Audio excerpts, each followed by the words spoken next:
పార్వతీపురంలోని ఒక ఎంఆర్ఓ శాసనసభ్యుడిపై ఫిర్యాదు చేయడం కూటమి ప్రభుత్వ అసమర్థ పాలనకు నిదర్శనమని విజయనగరం జిల్లా పరిషత్ చైర్మన్ వైసీపీ జిల్లా అధ్యక్షుడు మజ్జి శ్రీనివాసరావు అన్నారు. విజయనగరం జిల్లా కేంద్రంలోని తన కార్యాలయంలో శనివారం మీడియా సమావేశాన్ని నిర్వహించారు. ఈ సందర్భంగా ఆయన మాట్లాడుతూ కూటమి ప్రభుత్వం ఏర్పడిన తరువాత అధికారులపై వేధింపులు పెరిగాయన్నారు. ఒక మహిళా తహసీల్దార్ తన బాధను ఫిర్యాదు రూపంలో చెప్పుకుంటే కనీసం ఆ జిల్లా మహిళా మంత్రి, మహిళా ఎమ్మెల్యే గాని స్పందించకపోవడం హాస్యాస్పదమన్నారు. రాత్రి 10 గంటల సమయంలో వాట్సాప్ కాల్ చేయాల్సిన అవసరం ఏంటని ప్రశ్నించారు. ఆ అధికారి తీవ్ర ఆవేదనతో ఫిర్యాదు చేస్తే ఆమెపై అవినీతి ఆరోపణలు చేసి అసలు విషయాన్ని ప్రక్కదోవ పట్టిస్తున్నారని మండిపడ్డారు. తక్షణమే తహసీల్దార్ ఫిర్యాదు పరిశీలించి విచారణ జరిపించాలని డిమాండ్ చేశారు. ఈ కార్యక్రమంలో పార్వతీపురం మాజీ ఎమ్మెల్యే అలజంగి జోగారావు, వైసీపీ నాయకులు, కార్యకర్తలు పాల్గొన్నారు. ముఖ్యంగా పార్వతీపురం నియోజకవర్గంలో మన్యం జిల్లాలో సంబంధించి పార్వతీపురం తహసీల్దార్ గారే ఒక పోలీస్ కంప్లైంట్ పార్వతీపురం స్థానిక శాసనసభ్యుడి మీద ఒక పోలీస్ కంప్లైంట్ ఇచ్చినట్టు నిన్న ఉదయం నుంచే సోషల్ మీడియాలో కానీ కొన్ని ఈవినింగ్ పత్రికలు, డైలీ పత్రికల్లో కానీ కథనాలు ప్రచురించాయి. సరే, దీంట్లో ఏం జరుగుతుందని మాజీ శాసనసభ్యుల ద్వారా మేము వాకప్ చేసుకోగా మరి నిన్నటి రోజుని మరి అక్కడ స్థానిక శాసనసభ్యులే ఒక పత్రికా సమావేశం పెట్టి ఆయన కూడా ధృవీకరించారు. నా మీద తహసీల్దార్ గారు పోలీస్ కంప్లైంట్ ఇస్తున్నట్టు ఇంకా వారు అనేక మాటలు మాట్లాడారు. మీ ద్వారా ఈ ఉమ్మడి జిల్లా విజయనగరం జిల్లా ప్రజలకు కానీ అనేక సందర్భాల్లో చెప్తున్న ఈ కూటమి ప్రభుత్వం ఏర్పడిన తర్వాత అధికారుల మీద వేధింపులు కానీ అనేక సందర్భాల్లో నేను చెప్పాను. అసలు ప్రభుత్వం పనిచేస్తుందా, ప్రజాప్రతినిధుల మీద ఎవరెక్కడ నియంత్రణ ఉందా, అనేక సందర్భాల్లో చెప్పిన దానికి ఇంకా 4 అడుగులు తోడయి నాకు తెలిసి ఉమ్మడి విజయనగరం జిల్లా చరిత్రలోనే ఒక తహసీల్దార్ గారు శాసనసభ్యుల మీద కంప్లైంట్ ఇవ్వడం అనేది ఇది మొట్టమొదటిసారి అనేది నేనైతే నమ్ముతాను ఉన్నాను, నాకున్న సమాచారం మేరకు. అసలు ఈ కంప్లైంట్ చూస్తూ ఉంటే సరే, దీన్ని ఎవరు పోలీసు వారు ధృవీకరించలేదు, ఎక్కడ ఎఫ్ఐఆర్ నమోదు కాలేదు. కానీ శాసనసభ్యులే స్వయంగా చెప్పారు. ఏం చెప్పారు? ఈ పోలీస్ కంప్లైంట్లో ఉన్నదాన్ని వారు ధృవీకరించారు. నేను రాత్రి ఆవిడకి ఫోన్ చేశాను, నేను వాట్సాప్ కాల్ మాట్లాడాను. అసలు ఒక శాసనసభ్యుడు మహిళా అధికారితో రాత్రి సుమారు 10 గంటల సమయంలో ఒక ఫోన్ చేసే పరిస్థితి ఏంటి? అసలు దీంట్లో వాట్సాప్ కాల్ మాట్లాడడం ఏంటి? వాట్సాప్ కాల్ ఎవరు మాట్లాడతారు, దేనికి మాట్లాడతారు? అది వారి వ్యక్తిగత విషయం. ఒక శాసనసభ్యుడు ఒక అధికారితో మాట్లాడేటప్పుడు ఒక మహిళా అధికారిని 10 గంటల సేపు సమయం వారు మాట్లాడుతూ ఈ పోలీస్ కంప్లైంట్లో వారు కూడా ఈ కంప్లైంట్ని వారే ధృవీకరించారు. నేను మాట్లాడానని చెప్పి మేము కంప్లైంట్ అలచల్ చేస్తే తీసాం. అసలు ఈ పోలీస్ కంప్లైంట్ ఏంటి అని చెప్పి తీస్తే ఆవిడ స్వదస్తూరితోనే సరే దీని మీద ఇంకా 2-3 మాటలు ముందు మాట్లాడతాను వారే కంప్లైంట్ ఇచ్చారు. ఇంత జరుగుతున్నా ఇంకా తగుదమ్మా అని చెప్పి ఇవాళ అధికారుల మీద ఇంకా ధర్నాలు చేయడం, తెలుగుదేశం కార్యకర్తలు ఉసుగొల్పడం. అసలు ఈ జిల్లాలో ఈ రాష్ట్రంలో అధికార పరిపాలన ఏమైనా జరుగుతూ ఉందా? అధికారులు ఈ రకంగా భయభ్రాంతులు చేయడం ఏంటి?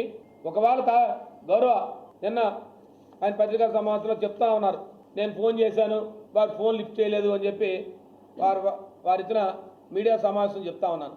ఏదో ఒక మొలగలో ఒక సమస్య వచ్చింది, ఒక గ్రామంలో ఒక సమస్య వచ్చిందని. ఒక సమస్య వస్తే ఒక తహసీల్దార్ ఫైనల్ కాదు, దాని మీద ఆర్టీఓ గారు ఉంటారు, జాయింట్ కలెక్టర్ గారు ఉంటారు, జిల్లా కలెక్టర్ గారు ఉంటారు.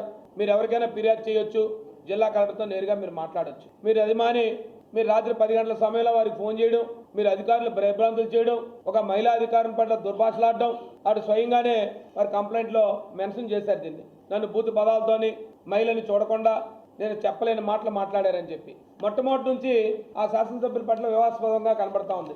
మరి జిల్లాలో ఒక మహిళా అధికారి తహసీల్దార్ పట్ల ఇంత జరుగుతూ ఉంటే అక్కడ అదే జిల్లాలో ఒక మహిళా మంత్రి గారు ఉన్నారు, ఇంకో నియోజకవర్గంలో ఒక మహిళా శాసనసభ్యులు విప్పుగా పనిచేస్తున్నారు.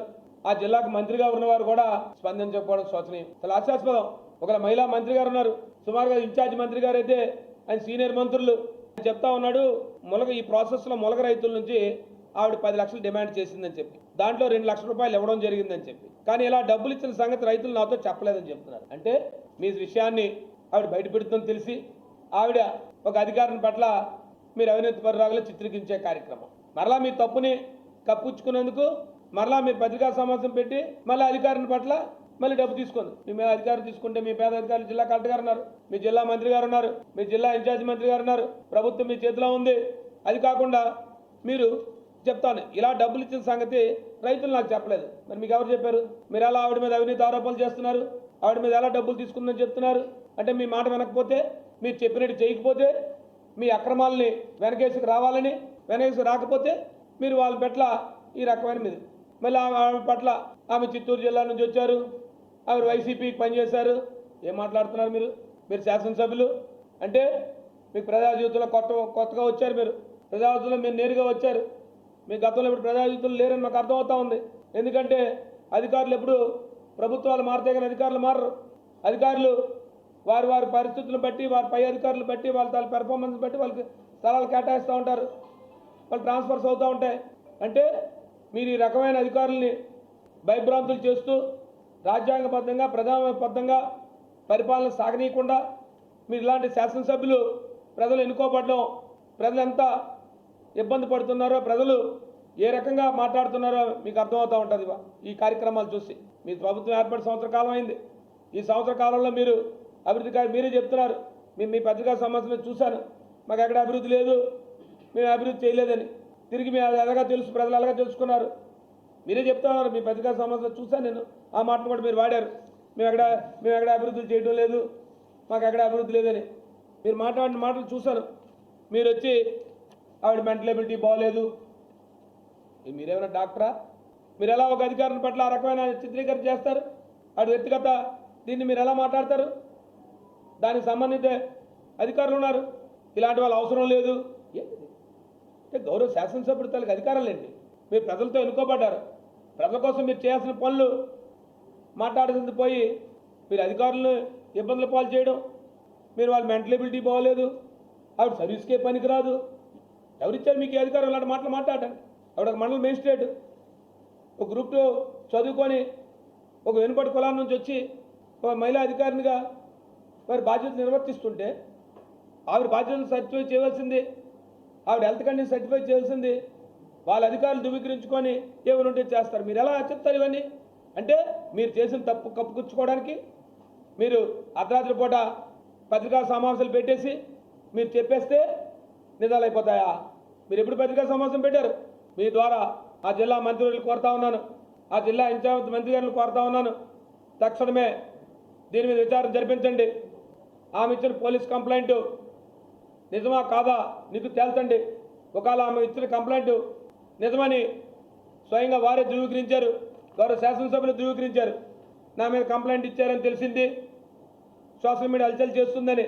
కాబట్టి దీని మీద తక్షణమే ఎఫ్ఐఆర్ నమోదు చేయించండి, దీని మీద విచారణ జరిపించండి, అధికారులకు భద్రత కల్పించండి. అధికారులు ప్రజాస్వామ్యబద్ధంగా రాజ్యాంగబద్ధంగా పనిచేసే వాతావరణాన్ని ఈ కూటమి ప్రభుత్వం కల్పించాలని చెప్పి కోరుతా ఉన్నాను.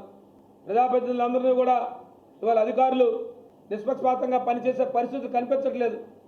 ఎక్కడికక్కడ తీవ్రమైన మానసిక ఒత్తిడి తీసుకొస్తున్నారు అధికారుల మీద. అధికారులు పార్టీలు అంటగడతానో అన్నారు. అధికారులు ఎప్పుడు కూడా ఎవరో ఒకరో ఇద్దరు ఉంటే ఉండొచ్చేమో కానీ ఎక్కడ కూడా అలాంటి పరిస్థితులు లేవు. ఉమ్మడి విజయనగరం జిల్లాలో అయితే ఆ 1, 2 కూడా ఉండదు.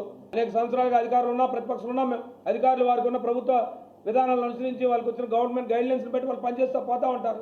ఈరోజు మీ ద్వారా కోరుతా ఉన్నాను, స్వయంగా గౌరవ ముఖ్యమంత్రి గారికి, గౌరవ రెవెన్యూ మంత్రి గారికి కూడా తక్షణమే గౌరవ శాసనసభ్యుడి తాలూకు పరిస్థితిని, అక్కడున్న స్థానిక పరిస్థితులు భయభ్రాంతులు లోనవుతా ఉన్నారు అధికారులందరూ కూడా. ముఖ్యంగా పార్తీపురం నియోజకవర్గంలో పనిచేస్తున్న అధికారులందరూ కూడా ఏ శాసనసభ్యుడి మీద నియంత్రణ లేదు. ఒక శాసనసభ్యుడిని ఒక మంత్రి నియంత్రించే పరిస్థితి లేదు, ఒక ఇన్ఛార్జ్ మంత్రి నియంత్రించే పరిస్థితి లేదు. వారంతా ఆయన చెప్తా ఉన్నాడు, మీరు రాజులు, అధికారులు రాజులు అనుకుంటున్నారని చెప్పి. ఆ పదాన్ని మీరు ఎందుకు వాడుతూ ఉన్నారు? మీరేమని అనుకుంటున్నారా రాజులని? ఈ రాజ్యానికి పార్తీపురం నియోజకవర్గాన్ని నేను రాజులనే భావన మీకు కలగబట్టే మీరు ఆ పదాన్ని వాడుతూ ఉన్నారు. కాబట్టి ఆయన మీద అనేక రకాలైన ఆరోపణలు వచ్చాయి గత కాలంగా. ఈ సంవత్సర కాలంలో శాసనసభ్యుడికి మీద ఎన్ని ఆరోపణలు రాకూడదు, అన్ని ఆరోపణలు వచ్చాయి. ఒక శాసనసభ్యుడికి ఏదైనా అధికారం వల్ల ఇబ్బంది వస్తే అనేక ఫోరమ్స్ ఉన్నాయి. డిఆర్సీ సమావేశంలో లేవనెత్తొచ్చు, లేదు జిల్లా పరిషత్ సమావేశంకి వచ్చి లేవనెత్తొచ్చు, లేదు వారికి ఉన్న పైన ఉన్న వాళ్ళ ప్రభుత్వంలో ఉన్న వాళ్ళ మంత్రులకో వాళ్ళకు ఉన్న అవకాశాలు బట్టి చెప్పొచ్చు. అంతేకాకుండా నేను మీ ద్వారా తెలియజేస్తా ఉన్నాను, మీ ద్వారా జిల్లా ఇన్ఛార్జి మంత్రి కూడా కోరుతా ఉన్నాను, తక్షణమే డిఆర్సీ సమావేశం పెట్టండి, డిఆర్సీ సమావేశం ఏర్పాటు చేయండి. ముఖ్యంగా ఇలాంటి సమస్యలు ఇలాంటి ఇంపార్టెంట్ సమస్యల మీద సమీక్ష చేయాల్సిన అవసరం ఉంది. ముఖ్యంగా పార్తీపురం నియోజకవర్గంలో అనేక వాయిసెస్ వస్తూ ఉన్నాయి మాకు. ప్రతి ఒక్కరి మీద ఇబ్బందులు పాలు చేసే పరిస్థితి. ఒక ఎంపీడీ వాళ్ళు వస్తున్నారు, మేము ఇక్కడ పని చేయలేమండి, మేము సెల మీద పోతామని చెప్పి నిన్నటి నుంచే మా సీతారాం ఎంపీడీ సెల మీద వెళ్ళిపోయాడు. పంపించేసాం. ఈ అధికారులు కూడా పనిచేయలేని పరిస్థితి తయారైంది అక్కడ నియోజకవర్గంలో ప్రతి ఒక్కరి మీద.